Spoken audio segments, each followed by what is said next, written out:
Hello, Windsor. This is Angie. It is Monday, September 13th, and this is our evening COVID-19 update. We'll jump right into things tonight and provide an update on the numbers in the state of Florida. We did see a pretty significant increase day over day, about 1,300 new cases confirmed in the state, taking us to 21,019 cases so far. That is with of those cases, 2,841 individuals being hospitalized and a total of 499 individuals succumbing to the COVID-19 illness.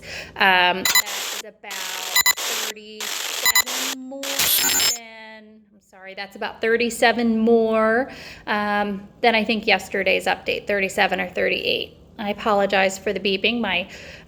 Many of you know I'm a type 1 diabetic and my blood sugar is a little high, so I might sound a bit like a microwave or a robot as we move through this update because I'm getting some alarms letting me know. But no panic, everything's under control. It's just one of the many disadvantages, although an advantage, of technology. So please pardon the noise. We'll try to get through this so it's not too disruptive to you.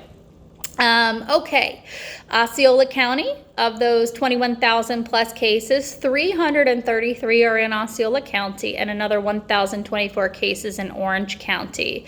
I had a resident ask me this evening for a specific update on Celebration, and while I wasn't sure I was finding the most updated numbers on Celebration specifically, I did find what I thought was a relatively updated number in terms of the zip code 34747, which is 27 cases. Again, that's 27 cases in 34747. So that's the update for this evening. Again, fairly significant growth overnight, about 1,300 cases, but we seem to see that coming out of the weekends. Weekends seem to have a lower reported number, and then on Mondays there seems kind of be a true up, if you will. So not sure if that's in the way that they're accounting for cases or tracking them or whatever their system is, but nonetheless, we do generally see a jump from Sunday to Monday. All right, well, let us jump into our other kind of updates and announcements. We have a fun week ahead here at Windsor. It is our second anniversary, and prior to COVID-19, we had an amazing week planned for residents, staff, friends, and family of Windsor. But unfortunately, about a few weeks ago now, we decided that we probably weren't going to be able to make that event happen, so we canceled it. And here we are celebrating differently. We're going to find a way to make the best of it. So today, crazy hat day. Not sure how crazy my hat is, but it's a hat nonetheless, and that's going to have to be good enough for me today.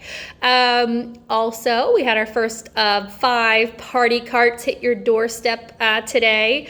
It was life enrichment and wellness with a Hawaiian luau flamingo situation, serving pork sliders and pina coladas, and just providing hopefully lots of smiles and lots of laughs and some pretty ridiculous flamingo hats, if you ask me. So thank you to Cece, Linda, Emily, Gina, and Ashley, and Justice for creating a really fun day for our residents. And we're looking forward to tomorrow.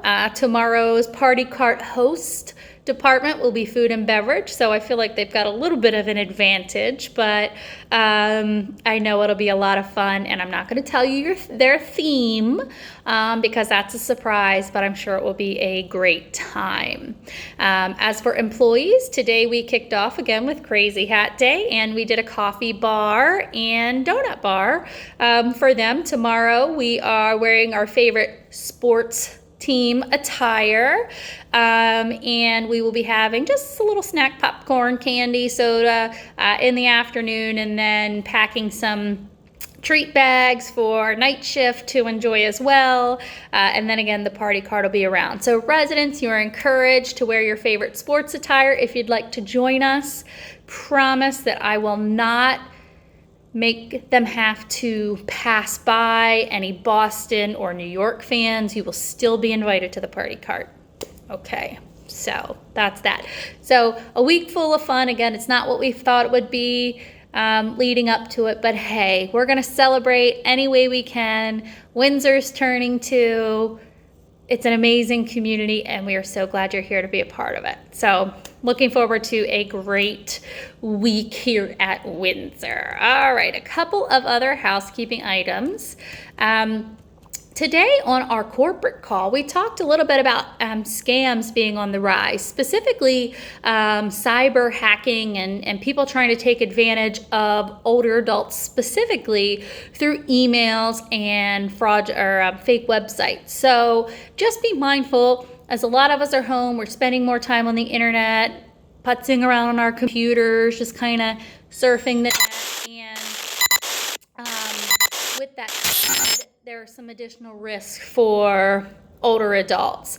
Now, if you have an email coming to you, sir, ma'am, a little vague, you don't really know who it's from, don't open it, avoid it unless you can validate who the person is. Just go ahead and skip it. If you're on a website and you notice that anything, things are misspelled, it just doesn't quite seem right. And a lot of the websites that are being targeted right now are related to COVID-19 because so many people are out there trying to collect information.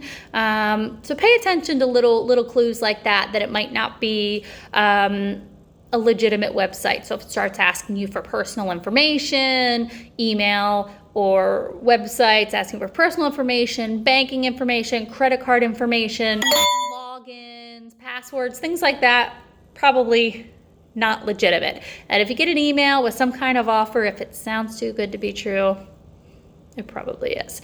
So just keep your eye out for those kind of things. Unfortunately, hard times lead to some desperate measures and people do really bad things. And we just want to make sure that we're all being mindful of what those things might be. If you do run into a situation like this, whether it's an email, a website, or a phone call, or otherwise, let us know. We like to pass that information around. We will also call the authorities or the appropriate agency if that makes sense as well. So please don't hesitate to let us know if you suspect something like that is going on.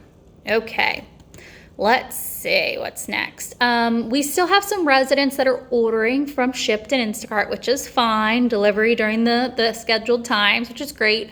But just a reminder, we still have some residents ordering cocktails and things, which again is okay. We just need to make sure that you let us know in advance and we can get a copy of your license front and back, we found out, so that we can show that to your shopper or otherwise. If we don't have that, we're going to have to give you a call, wait for you to come down, show them your license, and they're running like crazy, and we would hate for somebody to miss a delivery because they weren't able to wait. So just be mindful of that. And obviously we want to be considerate of their time. They are running around like crazy all over town. So we certainly want to make sure you get your stuff and want to be mindful that they can get to their next delivery as well.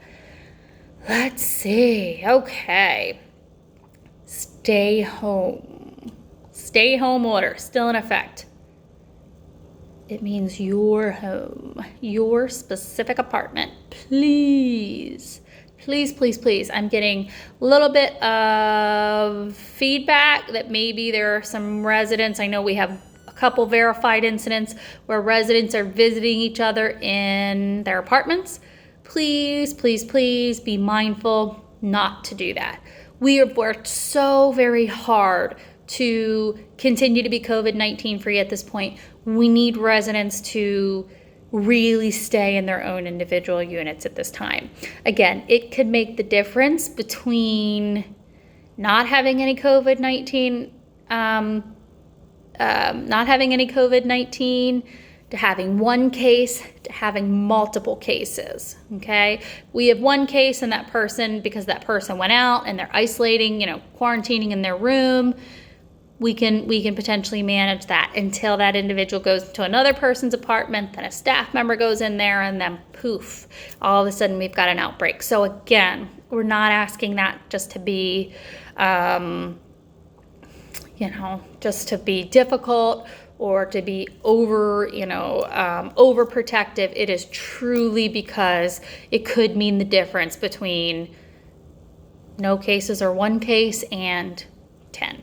Okay, because as we talked about before, once it gets into a community like ours, it's very rarely 1 or 2 cases. It's usually no cases or 20, 40, 60, 80 cases. And again, that is what we are working so hard and you are making so many sacrifices to avoid. So again, please be mindful. I know it's hard. Call each other, remember? Dial the room number and chat with each other, but stay home. Okay. All right, let's see what else we got on our list here. As you know, you should have gotten your bandana today. They were distributed. If you didn't get it, give the call to the front desk and let us know. We'll figure out why there was a oversight and you didn't get your bandana, but we did distribute them today. Osceola County, actually, some weird little loophole in the law where people actually cannot be fined for not wearing a face covering or something. So while there is no fine or jail time for not wearing a face covering in Osceola County, it is still certainly the recommendation of Osceola County that when out in public, you wear that face covering. When we distributed them today, we did distribute a document from Osceola County telling you when to wear it and when you were exempt from wearing it. So residents are out on their walks, kind of huffing and puffing. A mask isn't required so long as you're able to do social distancing, etc. But anytime you leave the property, anytime you go out to an appointment, etc., we want to make sure you're wearing that face covering. Okay, so that did go into effect at 12:01 tonight. But now encouraged, recommended by Osceola County, but the fines are not going to be implemented or the potential other consequences. Okay. Let's see. Speaking of off-property appointments, and we've talked about this previously. So right now we're at the point we're 30 days in to this craziness. It was shocking Friday the 13th when we had our first big push of restrictions because COVID-19 was ramping up. And here we are on April 13th in the situation we are in. And many of our residents have not left the community in 3 weeks, a month, right? Which is great. But we still have some residents leaving the community. Okay, so, and these residents aren't leaving necessarily because they're electing to leave, although we do still have a few non-essential trips happening, and we highly discourage that, but that's happening. But we also have some necessary things happening. You know, people have eye injections or chemo or other very necessary things. But that said, those individuals, whether they're going out for what I would call essential reasons versus non-essential reasons, those individuals coming back into the community still pose a risk for spread of COVID-19, right? Same as staff. So what we're requesting residents who do leave the community for any reason, essential or non-essential, that they do self-quarantine for 14 days in their apartment. So this means not kind of recreationally cruising down to go outside, etc., but that you really do practice that true self-isolating behavior where you're remaining in your apartment and having minimal, to the extent possible, and of course that's going to depend. If you're a memory care resident or assisted living resident who needs more physical hands-on care, the staff are going to provide those services to you such that you're safe and taken care of. The more independent you are, obviously, the less interaction we're going to try to have. We're going to drop your food at the door. We'll do maybe, your daily check-in, your temperature screen, etc. But we're going to try to minimize those interactions so that we're minimizing any potential transmission of infection, right? Anytime anybody goes out to a doctor's office or any other business, medical or otherwise, there's risk, no matter how careful we are. So that is what we are requesting of residents, and we will be talking to residents and trying to enforce this because, again, one resident has an exposure, interacts with another resident who interacts with another staff, et cetera, and you know the story. You've heard me say it a gazillion times. not just one case in senior living, it's 20, 40, 60.